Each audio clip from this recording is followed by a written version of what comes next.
Good day, and welcome. This is the first lecture of a new cycle, and the cycle is the primarchs.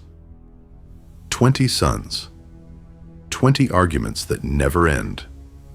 We are going to take them one at a time, with the books open on the table. And we begin where you would expect, with the first legion. The primarch, the Imperium, simply called the first. Except that he was not first. He was not the first found. That was Horus. And that single accident of sequence, who the Emperor happened to reach first out of 20 scattered children across an entire galaxy, sits underneath everything this man ever did. Because he knew. And he never got over it. Not in 10,000 years. He said it out loud, once, to Perturabo's face.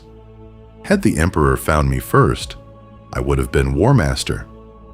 So we opened the cycle with the first primarch, who came second, who spent his life proving a point to a father who was not keeping score. Lionel Jonson. Now here is what I want you holding for the next 50 minutes, because it is the whole difficult of him. This is a man who disarmed his own brother in a duel and stopped, because honor does not permit you to cut down someone who has lost his sword, and who, a few minutes later, knocked that same brother unconscious for laughing.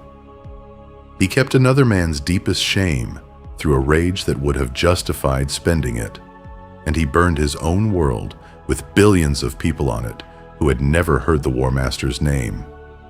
He is not two men. He is one man. And these are not his good side and his bad side taking turns. The second follows from the first. The honor is why the atrocity happens. That is what I intend to show you, and if I do it properly, you will not be able to separate them again. Among the knights of the Round Table, there was one they called the first among equals, the most celebrated blade in Camelot, the man Arthur loved as a brother, and the same man who took Arthur's wife to bed behind his sworn brother's back and repented of it for the rest of his life and could still do nothing whatsoever about what he wanted. Lancelot was not dishonorable. That is the entire point. Had he been dishonorable, the story would be simple and nobody would still be telling it 1,500 years later. Hold that name. We come back to it at the end. The biography first, because without it, the analysis floats free of anything. Then the man, and one commitment, which holds for this whole cycle. Where I have told this wrong before, I am going to say so and correct it, rather than quietly hoping you did not notice. Where the sources contradict each other, I will tell you so instead of picking the tidy answer. And where I am guessing, I will tell you I am guessing. Lionel Jonson. The Knight with a Flaw. Let us begin. When the Chaos Gods scattered the primarchs across the galaxy, the lion came down on Caliban, a death world, a place where human survival is difficult to the point of absurdity. Caliban began as an ordinary human colony. Then the warp got into it. Now, I have heard this told as though the taint touched the animals and politely left the people alone. That is not what happened, and it matters for everything that follows. What the taint did most visibly was produce the great beasts, predators of enormous size, uniformly hostile, impossible to negotiate with, capable of leveling a settlement. But the corruption never confined itself to the fauna. It reached the knights of Lupus. It reached Luther. It was in the ground the whole time. Caliban was a poisoned world, and the monsters were the symptom, not the disease. By the time the lion was found, Calibanite society had gone feudal. It had clearly been far more advanced once, and had regressed under exactly that pressure. Centuries of an enemy you cannot fight. But it kept things, not approximations of imperial equipment. the actual articles, power armor, in a primitive form, chainswords, bolt pistols. Everything else was gone, which is why the knightly nobility rode into battle on war horses called destriers. Power armor and a horse, which tells you precisely what kind of place this was. The cities were defended from the great beasts by knightly orders, and one of those orders found a boy in the forest. The man who took him in was the most famous knight on the planet, Tsar Luther. Before the lion, Luther was the foremost hero of his age, the greatest knight alive. That is, in fact, exactly the problem. Luther raised the boy as his own son and gave him his name, Lion L. Jonson. In the Calibanite dialect of Low Gothic, the lion, the son of the forest. The lion rose to lead the order and set every knight on Caliban a single objective: kill the great beasts. All of them. He killed a great many personally, among them one of the two Calibanite lions. Zuhariel el-Zurius killed the second using a power called terror sight by phasing his arm and his pistol inside the creature's chest and emptying it into the heart from within. The lion and Luther led that crusade together, and they won it. The beasts were exterminated. And along the way, they exterminated the Knights of Lupus. Their view of the great beasts differed from the lions. That is the polite version. What actually happened is that the Knights of Lupus, to survive the beasts, had made an accommodation with what they called the spirit of Caliban. They thought they could control it. It corrupted them. They learned to tame the great beasts and turn them into weapons, and they turned tame beasts loose on the Order in the war. Lord Sartarnu led them. It cost the Order dearly, and they were destroyed. Luther's own verdict is worth hearing. He said their use of the beasts proved the corruption and justified the extermination, and then added that if they had learned to summon demons instead, they would have ruled Caliban, and the Order would be the memory. And there is a loose thread here I want you to hold. Luther was ordered to burn Sartana's Chaos Tomes. He did not. He hid them, and he began to read them. Luther himself, much later, called that his first move towards betrayal. Not the jealousy, not the exile, the books. Then the emperor came to Caliban and told the lion that he was not alone and that a larger crusade was waiting. The lion, of course, had worked most of it out already. The Ostartes recruited on Caliban became the core of his legion. Those knights young enough received the gene seed. Those too old for implantation went through surgical and chemical augmentation instead. Superhuman, without ever being space marines. Luther was one of them. Not a fully augmented Astartes, and visibly smaller than the men around him. The comparison the books reach for is Cor Fyron, a man made mighty, permanently marked as not quite one of them, standing next to a son of the emperor. The lion renamed the First Legion the Dark Angels, and left Caliban for the Great Crusade. The legion's baptism of fire came at Sarosh. The Suroshi appeared to embrace the imperial truth, and then achieved nothing whatsoever towards compliance, blaming an enormous bureaucracy for the delay. What they were actually doing was worshipping warp entities they called the Melakim. And I want to sit on that word because the etymology is not an accident. Melakim is Hebrew. It means kings. It is a book of the Old Testament. Whoever named these things reached into the same drawer that gave us Sanguinius and half the nomenclature of this setting, pulled out a word for rulers, and handed it to a species secretly worshipping demons while smiling at an imperial delegation. That is not lazy naming. That is somebody who knew exactly what they were doing. The Suhiroshi saw the imperial truth's hostility to religion as evil left deliberately unchecked. From their side of it, they were not the traitors. We were. The Lord High Exactor denounced the Lion and the Emperor to the primarch's face aboard the Invincible Reason. The Lion ran him through with his power sword, and the Sarosh had a nuclear device on their shuttle, docked at the flagship, intended to kill the entire command structure of the fleet in one stroke. Luther and Zuharil ejected the shuttle into space. They saved the Lion's life, and the Legion's command with it.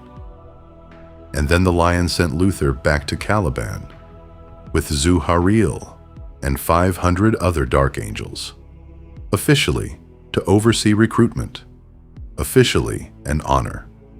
Everyone understood it as what it was. Now, the version I have told before, and the version you will hear most often, is that the Lion blamed Luther for a security failure. A bomb got aboard on his watch, and the Lion does not forgive lapses. That is not it. Or rather, it is the cover story, and the truth is very much worse. The Lion knew that Luther had hesitated, that in the moment, Luther had thought about letting the device go off, about letting it kill the Primarch, and finally, at last, being the leader he had been from the day he was born, until the day he found a child in a forest and made him better than himself. Luther's better nature won. He moved, he ejected the shuttle, and he saved the Lion's life. And the Lion found out that he had thought about it first. That is what broke them. Not incompetence. Not the bomb. The pause before the right decision. And here is the cruelty of it, and it is the most Lion L. Jonson sentence in this entire lecture. Luther did the right thing and was punished for the second in which he had considered doing the wrong one. So Luther sat on Caliban for years, unable to leave, and heard about the Lion. New honors, new victories, new worlds. Always the Lion. Luther was not envious by nature. He was ambitious, which is a different disease. He had been the first knight of his world, and he had given that up to a boy he had raised, and he had done it graciously, and every year the graciousness cost more. He also knew he would never equal Jonson. Not could not, would not, ever, in any possible version of the future. And that is what actually breaks a man, not defeat. The arithmetic. He had Sartahnu's tomes. He had been reading them for a long time by then. When the offer came, there was almost nothing left to refuse it. Dulan. Throne world of the Fash, ruled by the tyrant Dorath. Dorath called Lemon Russ the Emperor's lapdog and swore he would feed the Wolf King's heart to his pet, Grux. That was the insult. It was aimed at one man, and one man intended to answer it. The Dark Angels got there first. The Lion had identified Dulan's location out of the old annals, which will become a habit you should watch for. What happened next is told two ways, and I am not going to pretend it is settled.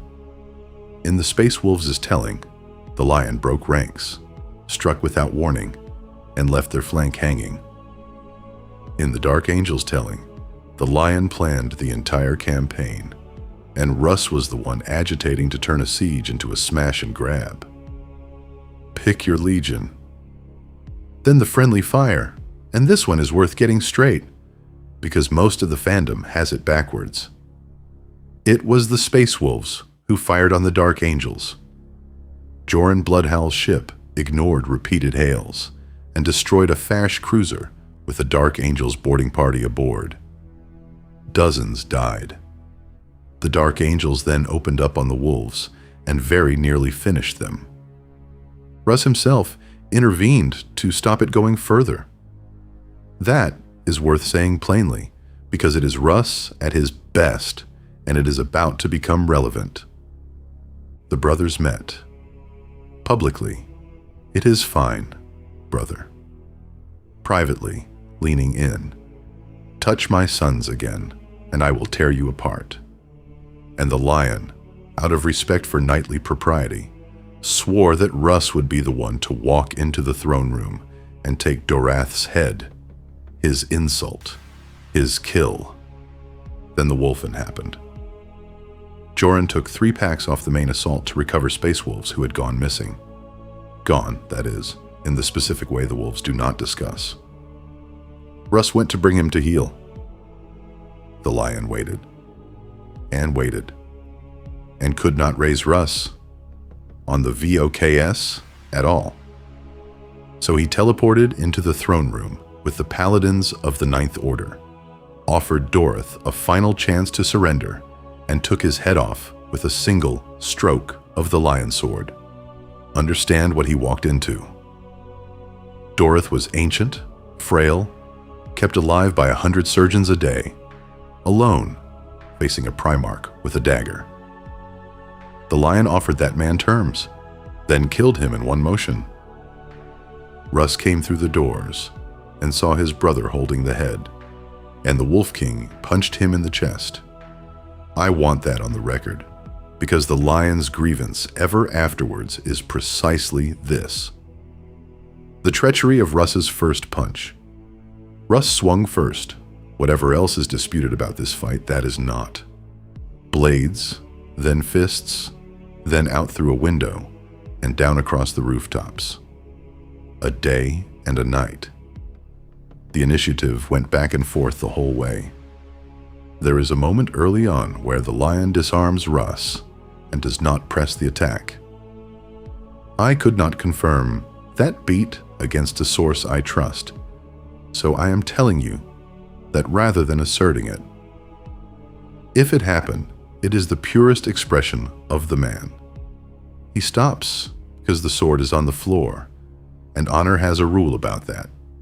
And Russ, being Russ, does not read that as mercy for 1 second and comes straight on.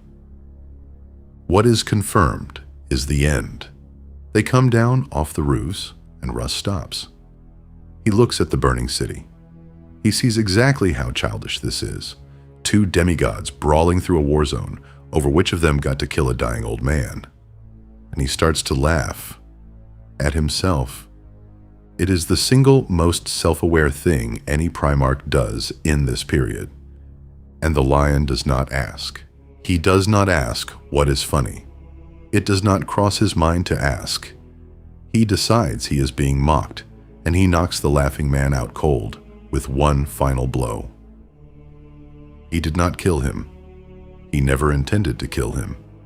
He knocked him unconscious and left, and when Russ woke, the Dark Angels were gone. Take the shape of that. Russ swings without asking why the lion is holding the head. The lion strikes without asking why Russ is laughing. Both fights are started by a man who did not ask a question. The same failure, twice, in one afternoon. And neither of them ever notices. Out of this came a practice that survives into the 41st millennium. Whenever the 2 legions, later the 2 chapters and their successors, fight alongside one another, each nominates a champion and they duel first. Not to the death, usually to first blood. And they did reconcile.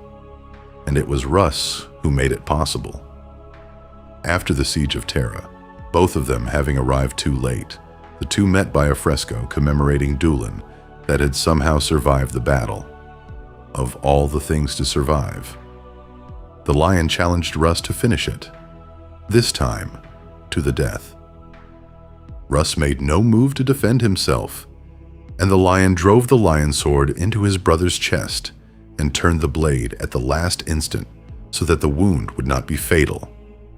That is the scene. Not that Russ let the lion run him through.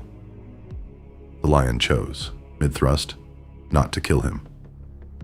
2 brothers, one refusing to lift a hand, the other unable to finish what he had spent decades saying he wanted. That is what put the feud down.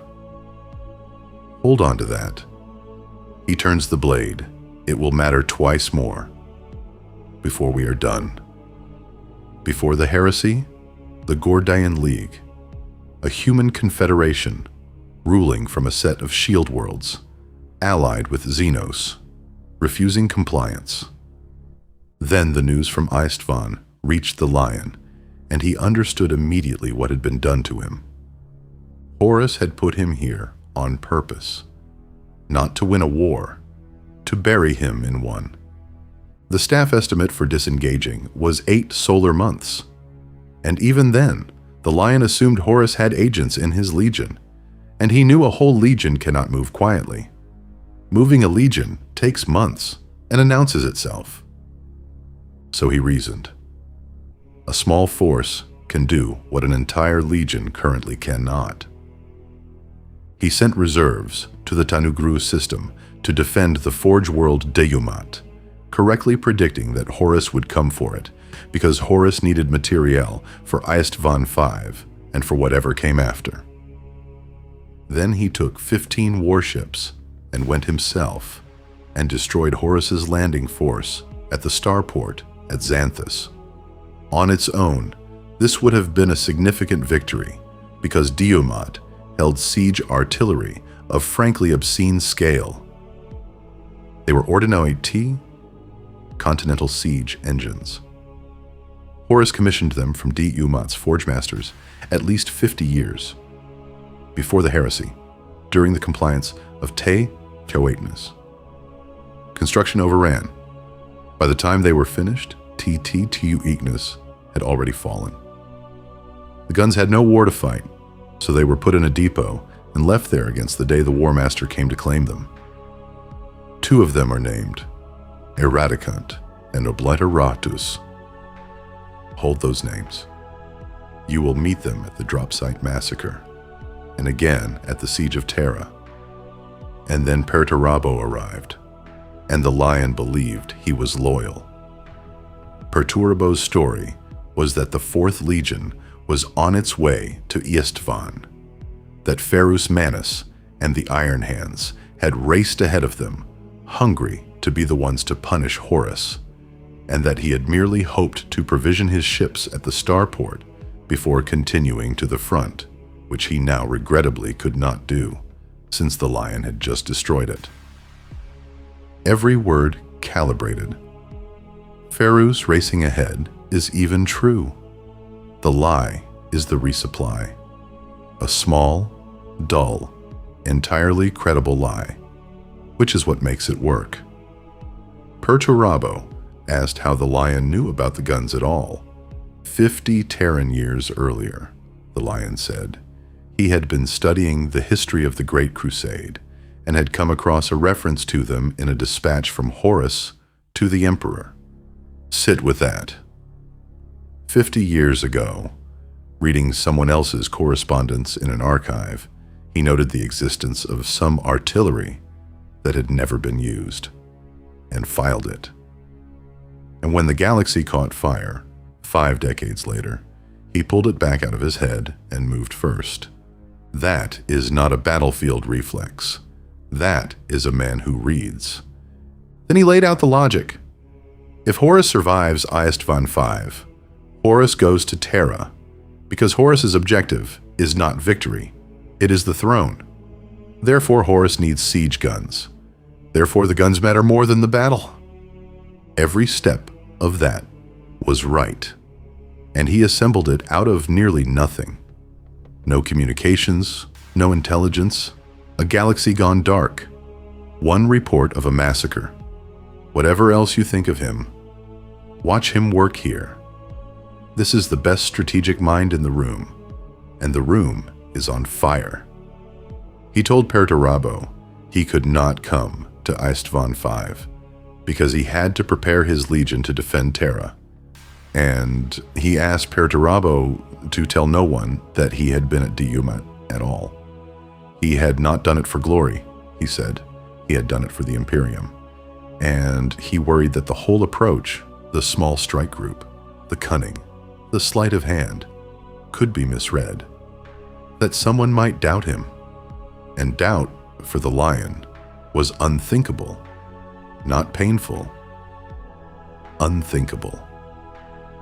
He asked specifically that no one outside the primarchs ever learn he had been there, because he did not want the Emperor imagining he had acted with an ulterior motive.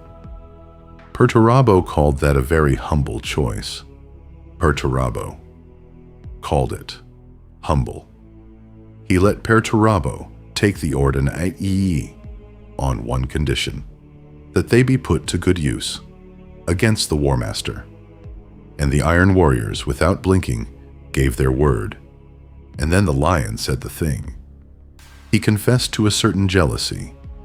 He believed Horus had become the Emperor's favorite for no reason but fate. That, had he been the first Primarch found, he would have been Warmaster instead. He said Horus would inevitably be defeated, and that the Emperor would then need a new Warmaster very quickly. And he asked for Perturabo's support. Perturabo pledged it immediately. So, the most secretive Primarch in the Imperium, who trusts nobody, tells the brother he has just met that he wants the Warmaster's chair, and hands him the siege guns for Terra. On a handshake, while asking him to keep it quiet so nobody questions his motives. Those guns went to the drop site massacre, then to Terra. They were fired at the Emperor's walls. He read a 50-year-old dispatch and saw the whole war coming. And he could not read the man standing in front of him. After the drop site massacre, Horus sent Conrad Kurz and the Night Lords against the Thramas systems on the eastern fringe. 3 reasons, and all 3 are canon. The flank. Thramas guarded the Warmaster's flank and supply lines as he prepared to drive on Terra. The Forge Worlds. Thramas held Mechanicum Forge Worlds, still loyal to the Emperor. And the Dark Angels. If the Night Haunter goes to work in that sector, if he does the thing he is for, the Dark Angels will have to come. They cannot not come. Nobody who understands the Lion could believe he would walk past a population being flayed. It worked. That is the part people skip. It is judged a strategic success because the Lion and the bulk of the First Legion were not at the Siege of Terra. Horus knew exactly which lever to pull, and the lever was the Lion's honor. Nearly 3 years. The Thramas Crusade. Then Kurz decided that fighting the Lion was insufficient and that he would rather have him. He left a deep void beacon in the patrol path of a Dark Angel's outrider, set to transmit coordinates, and invited his brother Tsagwalsu to talk. Tsagwalsu, at this point, is a barren world, a near-empty former quarry world, useful as a staging base. The Bone Throne, the Carry-On world as Kurz's lair, all of that is after the Heresy. It is not there yet. Kurz wanted to break the Lion. Physically, psychologically, ideally both. And he believed, genuinely believed, that he could turn him. The Lion accepted and came with 2, Master Aluhios and Paladin Korzwine. Kurz brought 2, first Captain Sevutar and his Huskarl Sheng. The pleasantries held for a while, brothers being civil. Then Kurz said something, and the Lion struck first. He ran his brother through while they were still talking. A dishonorable blow, and I am not going to dress it up. Then Kurz got hold of him and began to strangle him, and would have finished it. And here is the correction that matters most today. The man who saved the Lion was Korzwine, a Dark Angel, his own paladin who put a sword through Kurz's spine from behind. I have said before, that it was a Night Lord. It was not. It was one of his own, and Aluhios bought him the seconds to do it by holding off Sevutar and Sheng alone. Sevutar took his head for it. The lion lives because 2 of his knights spent themselves on him. That is not a footnote. That is the whole relationship between this man and his legion in one room. Then, the Dark Angels received an astropathic message from the Perditus system. The Lion arrived to find the Iron Hands fighting a superior Death Guard force under First Captain Kalis Typhon. They were fighting over a machine that thinks. The Tukulcha engine, Old One technology, named for the chthonic demon of Etruscan myth. And again, somebody chose that name deliberately. It is one of a triumvirate of such devices. The second is the Ouroboros, which is the thing under Caliban that corrupts Zuharil. So file that away, because this setting is smaller than it looks. Combined, the triumvirate can allegedly open a rift bridging space and time. Tukulcha alone does 2 things. It makes warp transits of impossible precision, including translating inside a star's gravity well, which should not be possible. And it teleports. Not just ships. Individual objects and people. Both of those will pay off before this lecture is finished. And it has a limit worth having. Later, the Lion will order it to take him to Terra through the Ruin Storm, and it will tell him, honestly, that it cannot. It is a machine that thinks, and it says no. The Lion drove off both fleets. He doubted both, and on the specific facts, the doubt is simply correct. He had trusted Perturabo. Once. That is the entire sample size, and it came back 100% betrayal. He took the engine aboard the Invincible Reason and ordered Perditus destroyed so that nothing left on it could fall to anyone. Both commanders objected. The loyalist and the traitor, in unison. That is a hard thing to achieve. Now, the reinstatement of the Librarius. It happened on the way to Perditus, before the Lion had ever laid eyes on the engine. The Invincible Reason destroyed a Night Lord's cruiser and was forced into the warp without raising its Geller field. Consider that, a Gloria Nu class battleship. In the warp. Naked. The demons came aboard, and the Lion reinstated the Librarius to fight them, breaking the edict of Nai Kayu. And then Brother Redemptor Nemiel demanded that a librarian be punished for having used his powers against the demons. The demons that were, at that moment, in the ship. After Nai Kaya, the chaplains were the legion's enforcers of the edict. Nemiel was doing his job. He was also Zuharil's cousin and a Knight of the Order on Caliban. He refused a direct order from his primarch. On the bridge of the Invincible Reason, the Lion beheaded him and declared the Edict of Nai Kayu no longer in effect, and that killing travels. The news reaches Caliban, and Luther takes Nemiel's death and turns it into propaganda. Proof, he tells them, of what the Lion has become. The Lion killed a chaplain in the warp, and it detonated on a planet he was not on, years later, in the hands of the man he had exiled. During that same translation, the Lion fought a Lord of Change. Kairos, Fate Weaver. Kairos tried to turn him. It offered him freedom. It told him chaos wins in the end, always, that this is simply how the story goes. The Lion answered that the Emperor has given a new way. And then Kairos, sneering, called the Emperor an ambitious impostor. Present tense. And the Lion heard it. A demon that sees the future was so busy being contemptuous that it let slip that the Emperor was still alive. and gave the lion the one thing he did not have, which was hope. He fainted, took one of its necks, and put a Calibanite blade through it. The sword was named Despair. His other sword is named Hope. He carries both. Then he asked the creature that sees all futures whether it had seen that one coming. Later, using the engine, the lion set an ambush for the Night Lord's fleet at Sheol. Tactically, it is the lion at his absolute peak, so let the results talk. The Night Lords lost dozens of capital ships and roughly a quarter of their fleet. Kurz recovered, led the Atrumentar aboard the Invincible Reason. All but a dozen died.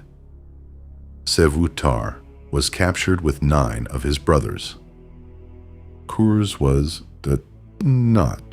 He went into the bowels of a Glory Otnu-class battleship and lived there for solar months, hunting the crew while the lion hunted him. Every party sent after him was found dead. The lion went alone, repeatedly, and never found him.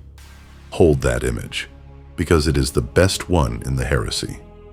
The most secretive primarch in the Imperium. On his own flagship, with a monster living in the walls that he cannot find. For months, Caliban had a forest full of things that hunt you.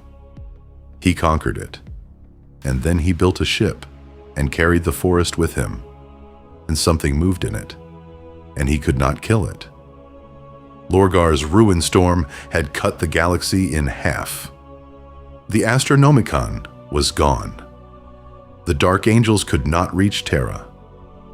What they could see was the Pharos, a pre-Imperial Necron device inside a mountain on Esothu, working by quantum entanglement in the Muti Realm rather than through the warp, which is precisely why it worked when nothing else did. It was operated by Barabbas Dantioch, warsmith of the Iron Warriors, a loyalist and the first warden of the Pharos. His friendship with the Imperial Fist, Alexis Pollux, is one of the finest things in the whole series, and it ends at the Battle of Sotha, where Dantioch overloads the device and dies in Pollux's arms. And his overload is what tells the Tirunids the galaxy is here. The Dark Angels followed the light and came out at Ultramar. Guilliman, not knowing Terra's fate, had built Imperium Secundus. 500 worlds. He refused to crown himself. He would not repeat Horus's mistake. He offered the throne to the lion first. The lion declined it. I want that on the record before we go any further, because in about 4 minutes I'm going to tell you that this man wanted to be Warmaster. And both things are true, and the contradiction is him.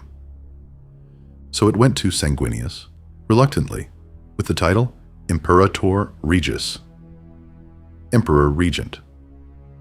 Guilliman became Lord Warden. The Lion became Lord Protector, Supreme Master of all its military forces. And Lord Protector is, in everything but name, the Warmaster's job. So he asked Perturabo for the Warmaster's chair, was refused it by history, and then had it handed to him under a different name, in a fake Imperium, by a brother he had not asked. Everything he wanted, arriving wrong. He will be stripped of it in about 2 years, by the man he just saved. Because Kurz came down with them. He had been in the Invincible Reason since Thramas. He broke the cordon, rode the drop cascades down onto Mukrag, and went to work in Magnu Chi Mukrag, Civitas, curfew, rebellion, suicide bombers. The whole world hunted him. They cornered him in the Chapel of Memorial, inside the fortress of Heru. Guilliman and the Lion. 2 on 1. Guilliman is not a duelist, and everyone knows it, and Kurz handled both of them, and they did not catch him. He caught them. He had wired 75 grenades around the eaves before they arrived, and he blew the chapel to pieces around them. He would have killed both. He was saved from doing it only by Dantiok, watching through the Pharos array, seeing the trap for what it was, and teleporting them out. The lion and Guilliman were spared by a crippled iron warrior on a mountain 3 systems away. And Kurz got away. The chapel is not the capture. The capture is years later. Then the Z-Path system, the Lion and the Dreadwing, with 10,000 Dark Angels against Wordbearers and World Eaters. At the city of Antilastu, they found all 5 million inhabitants dead and a tower built out of their skeletons. This is where the First Legion sees, for the first time, what is actually being done in the name of the ruinous powers. Not treachery, not politics, a tower of skeletons. They won it outright. The Dreadwing's war chant, for what it is worth. We have come. We are death. Back on Macragge. Martial law. And a rising. The Lion was certain Kurz was behind it. He located him, and he proposed bringing the entire Illyrium region to heal from orbit. Illyrium, a region in the far north of Macragge. Bandit country. Historically, the last part of the planet ever pacified by a young Guilliman.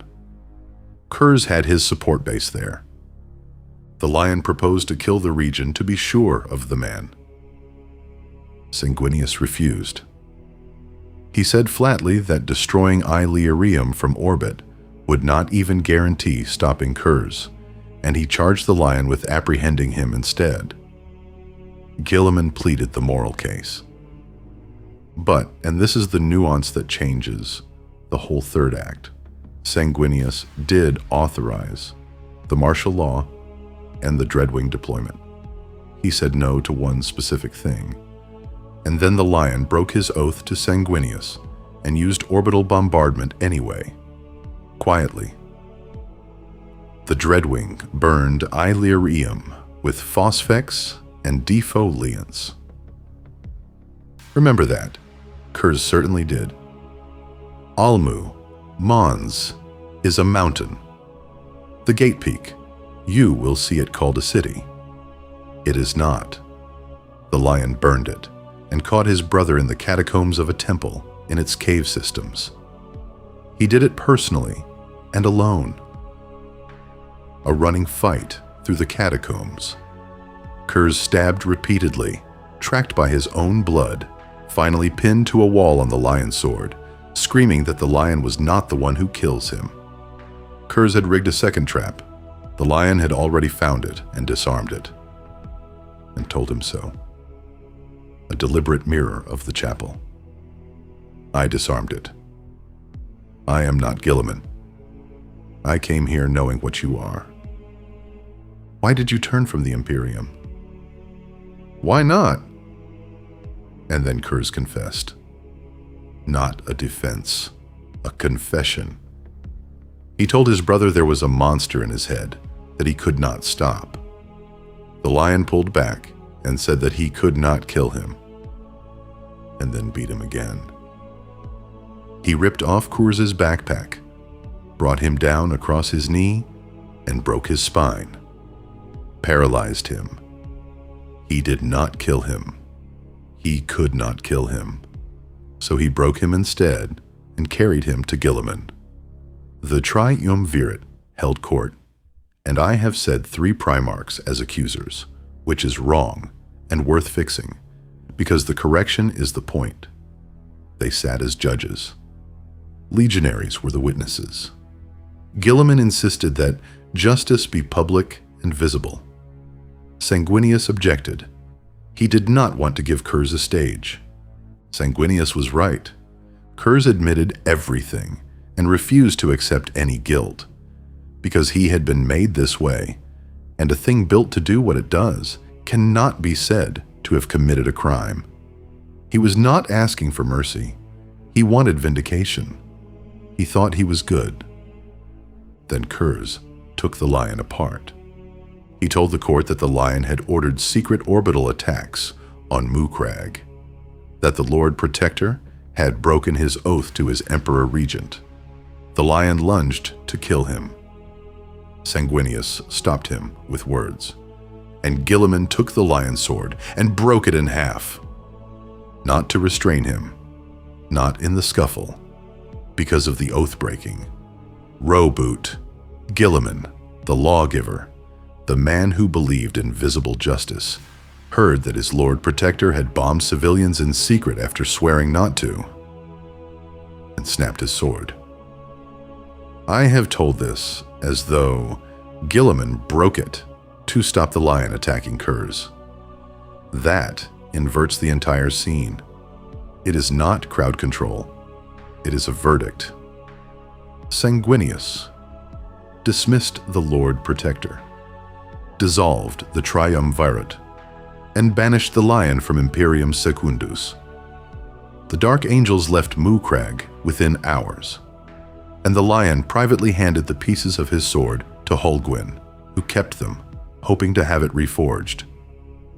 Kurz, paralyzed, with a broken back, in a cell, beat 3 primarchs from a chair by telling the truth. On his flagship, the lion reflected, and for once he reflected on the right things, that exiling Luther had been a mistake, that killing Nemiel had been a mistake, that a great many of his decisions had been mistakes. Then he had 2 Kulcha teleport him and Holguin back to Mukrag into Sanguinius's chamber at the last possible instant. Guilliman had claimed the executioner's role, which made Kurz laugh, just like the Emperor. Sanguinius was mid-strike, filled with psychic light, and Kurz was screaming that this was not how he dies. Stop, and the lion made the argument. Kurz sees the future. Kurz's prophecy is that he dies at the hands of an assassin sent by the Emperor. Therefore the Emperor is alive, and Sanguinius accepted it, and understand what accepting it cost him. He accepted the logic by accepting that his own visions must also be true. He bought his father's life back with the certainty of his own death. Then the lion knelt before his brothers and swore he would be Kurz's jailer. And Kurz laughed. Kurz, incidentally, dies on Sa-Gwal-Su at the hands of the Calidus assassin, Mu Shen. He was right. He was right about all of it. During the scouring, the lion went home. The fleet came into orbit, and Caliban opened fire on it. He pulled back and learned that Luther had turned the garrison. Tsar Luther had taken the Chaos God's bargain and had poisoned the minds of every Astartes left on the planet. 30,000 of them. The lion ordered a systematic bombardment. Everything, everywhere, to burn the chaos out of the world for good. Billions of people who had never heard of the Warmaster. The planet burned. Then he led the assault on the fortress monastery himself. He saw Luther and knew at once there was nothing left of his friend in there. The Chaos Gods had raised Luther to a strength equal to Jonson's. They leveled the monastery around themselves. Caliban, already broken open by the Dark Angel's own bombardment, began to come apart.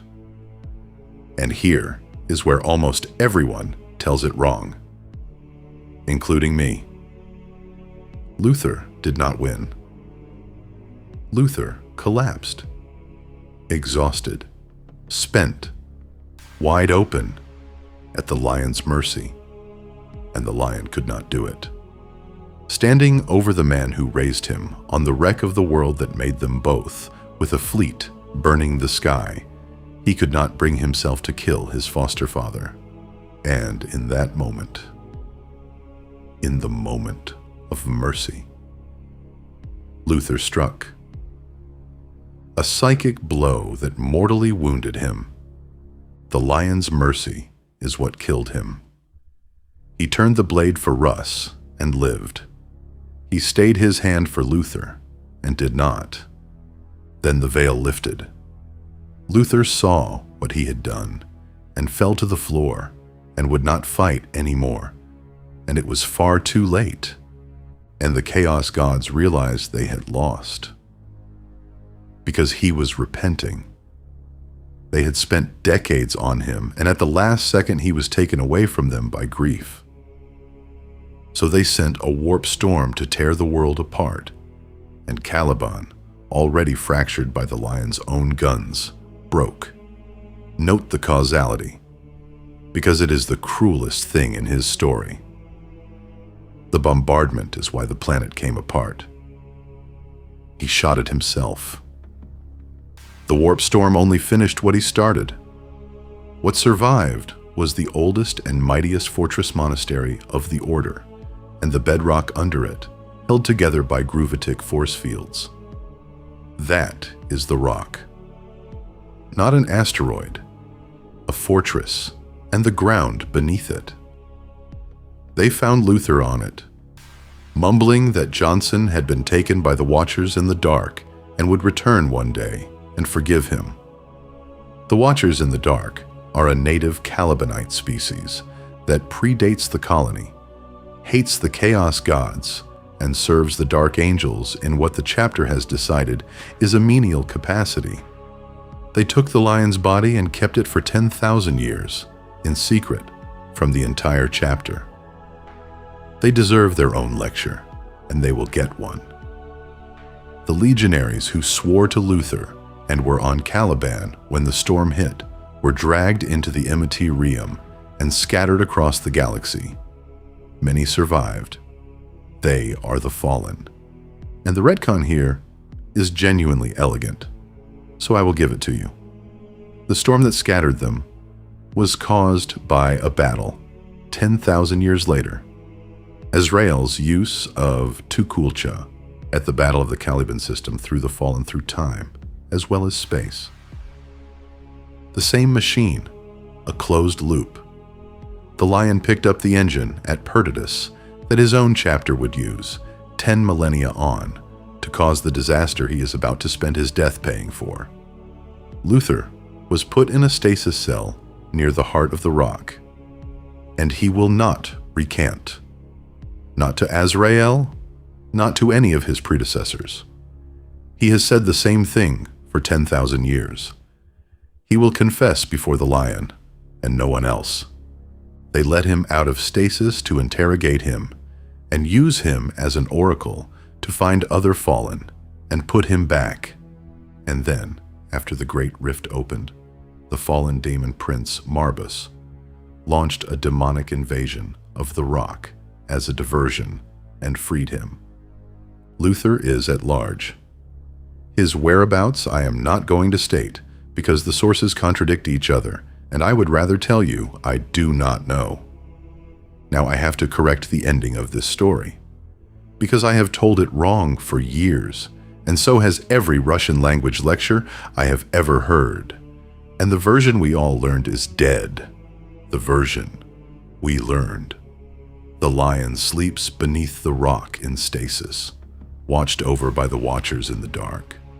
And at the appointed hour, by the legend of the chapter, he will rise and lead a final crusade and destroy the fallen and deliver the galaxy to mankind. That is no longer the ending. That is the prophecy, and the prophecy has been overtaken. The lion has returned. Era Indomitus. The Arcs of Omen campaign. He woke in Mirror Caliban, a sub-realm of the Imperium, an echo of the world that was destroyed, and he stepped back into real space on the ruined world of Kmarth in the Imperium Nihilus. It is in The Lion, Son of the Forest, by Mike Brooks. He woke without his memories. They came back when a fallen opened fire on him. He did not reclaim his relics.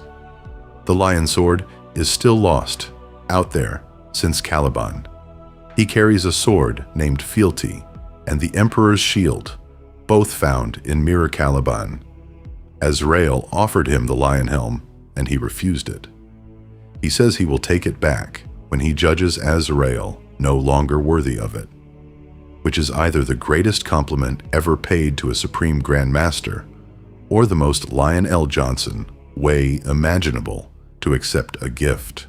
He put Fealty through Angron's throat and took his head off with the tip of a shield. And then he did the thing that finishes this lecture. He pardoned the fallen. 10,000 years of hunting. 10,000 years of the unforgiven torturing confessions out of their own brothers in secret. An entire chapter organized around a shame it will not name. And the lion came back and forgave them, and renamed the forgiven the risen. He pardoned all of them, except Luther. He excluded Luther and those who had gone fully to chaos, and he intends to kill them.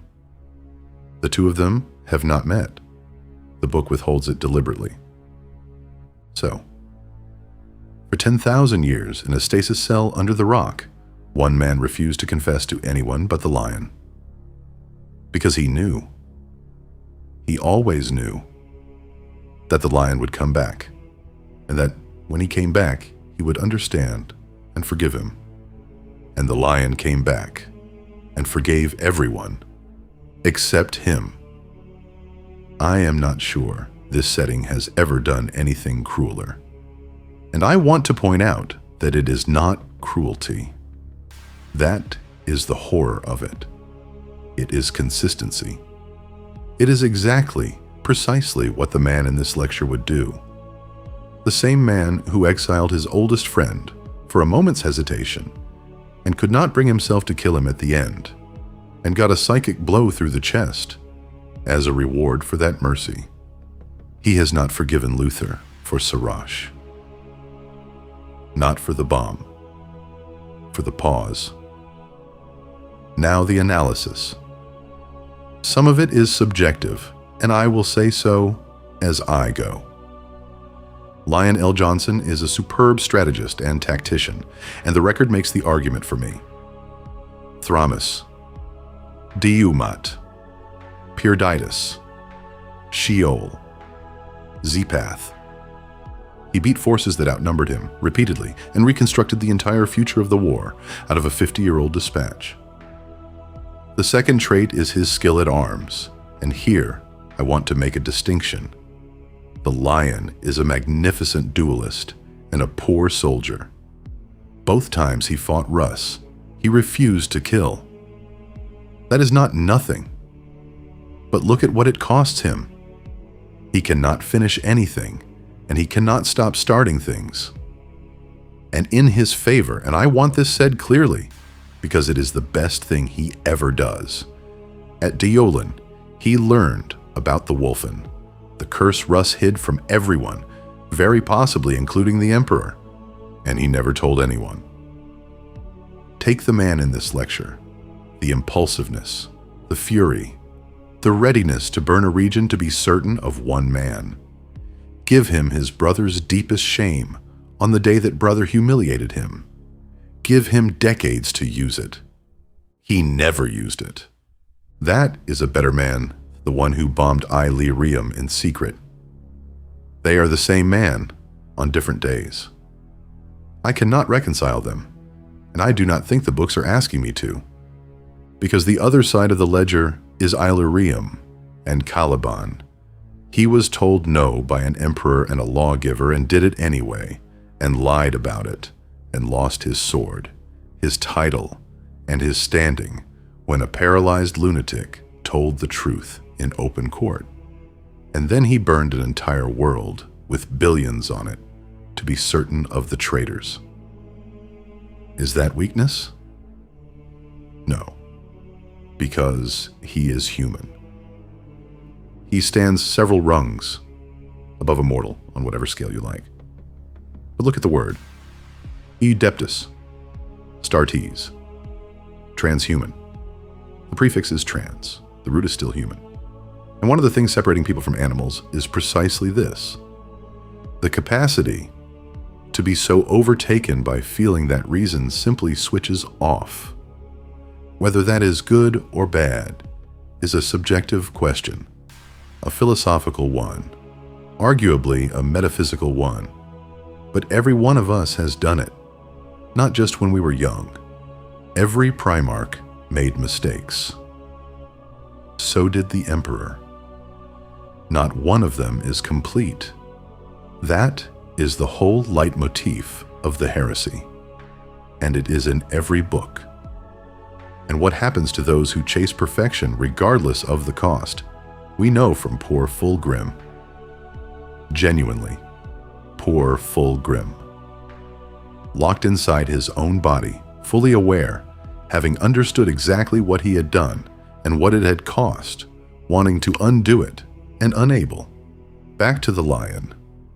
And one more trait that drives most of his conduct, and all of his legion's doctrine. He grew up on a death world. He learned to fight and to trust nothing. For him, that was not a personality. It was a survival technique that worked. Environment forms character. So of course he was secretive for the rest of his life. Of course he trusted no one. Except he did. Once, he trusted Perturabo at Daymat. And that is the tragedy in miniature. Because you cannot even say the lesson was wrong. He extended trust exactly once to exactly the wrong brother, and the guns he handed over were fired at his father's walls. Every paranoid instinct he had was vindicated on the one occasion he ignored them. What is he supposed to conclude from that? What would you conclude? And he hated curs because they were alike, two sides of one coin. Both of them loved secrets, ambushes, the hidden approach, the thing nobody sees coming. But for curs, the secret was armor against the madness coming up through the floor of his own mind. For the lion, it was a tool. First, to stay alive, and then to take his enemies apart with a precision very few in this setting can match.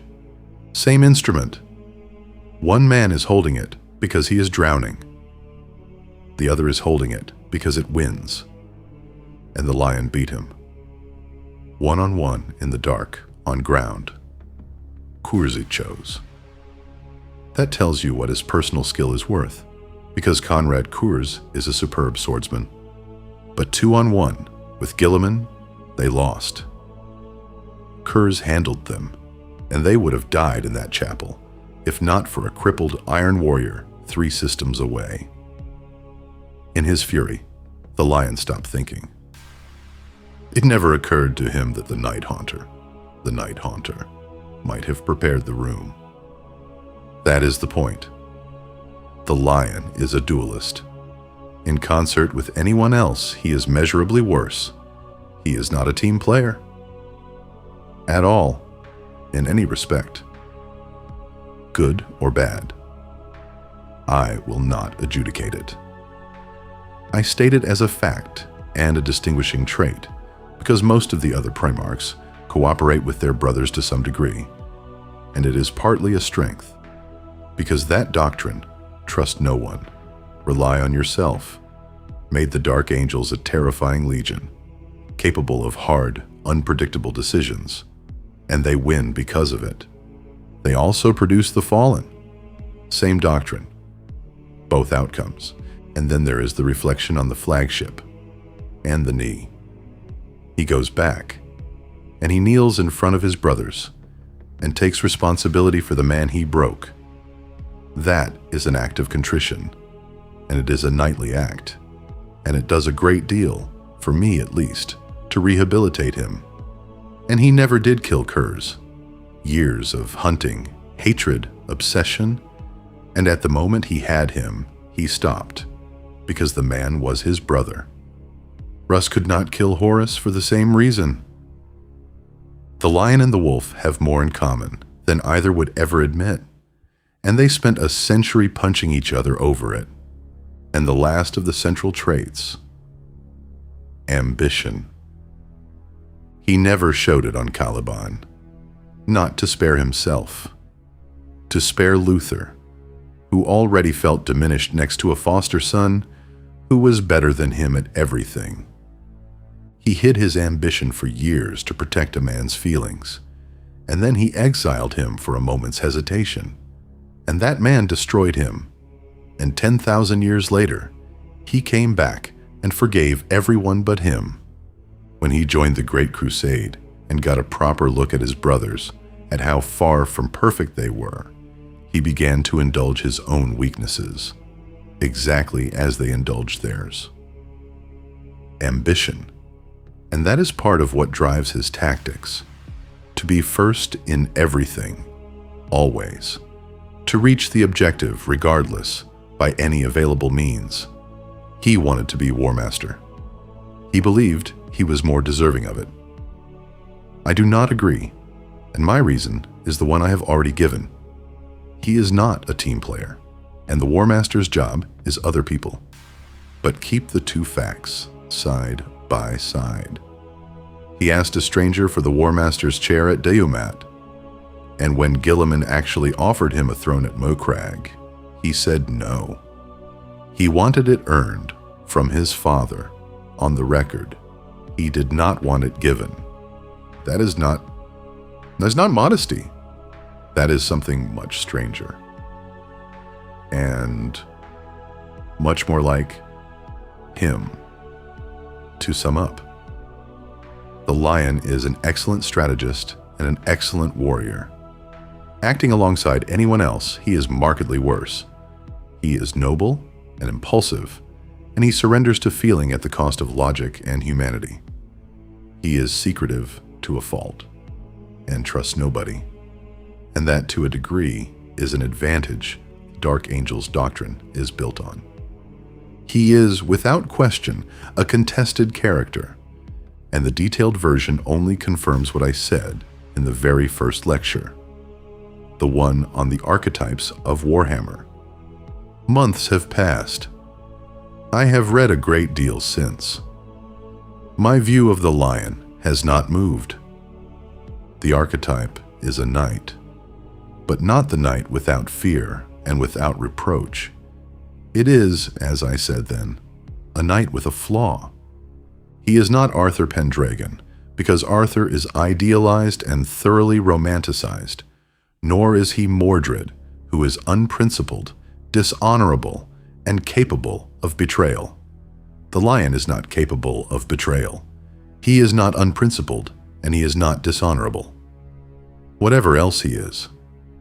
Among the knights of Arthur, he is Lancelot, first among equals at the Round Table, the most celebrated knight in Camelot, and let me remind you what else he is famous for.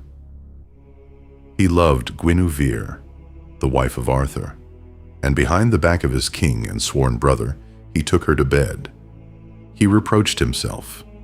He repented at length for a long time, and he could do nothing whatsoever about what he wanted. The impulse, the passion, the thing underneath the armor. And when it came out, he stood in front of Guinevere and asked her forgiveness for having compromised her. And then, in despair, he fought his own brothers of the Round Table and killed very nearly all of them, including Gareth, Gawain's brother, the man who loved him most. The parallel is not subtle. The Lion could do nothing about his own fanatical need to kill curs either. And for most people, it is precisely the passion that destroyed Lancelot that makes him vivid, mythic, memorable, and far more human than the idealized Arthur. So with the Lion, all his errors, all of that boyish impulsiveness, all his secrets, they throw his actual nobility into relief, his absolute loyalty to the throne, his strength, physical and spiritual. He is a dualistic hero, and no less certainly, he is an epic one. Worthy, I think, of the legends the Dark Angels carried about him into every corner of the galaxy for 10,000 years. And here is the last thing. and then I am done. They carried those legends for 10,000 years. They built a chapter around waiting for him.